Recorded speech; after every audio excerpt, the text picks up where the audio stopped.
లెక్క గుమ్మడికాయలు ఈసారి బాగా కాసినాయిరా.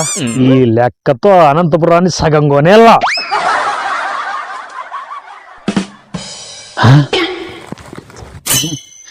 నీ లెక్క గుమ్మడికాయలన్నీ ఎలకలు తినేస్తున్నాయే, ఎట్లా చేసిందబ్బా?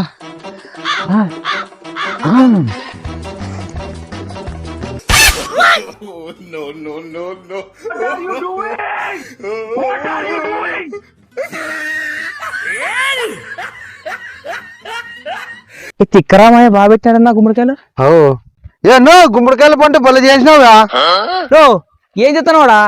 ఏం చేస్తాడా మంచిగా? రాత్రి పౌలు కష్టపడి పండిస్తున్నారా. ఎలకలు వాని ఎక్క వనేయాలి, గుమ్మడికాయలు అన్ని తినేస్తున్నారా. మళ్ళీ ఏం చేస్తున్నావు? కత్తి తీసుకొని ఎలకలు అన్ని చచ్చిపోవాలని ప్రతి గుమ్మడికాయకి బొక్క పెట్టి ఎలకల మందు పెడతాను. లే మళ్ళీ పంట ఎట్లా అమ్ముకుంటా ఉన్నా? ఎవరికైనా చూపించండి రా, వదిలేయకండి రా బాబా అలాగా.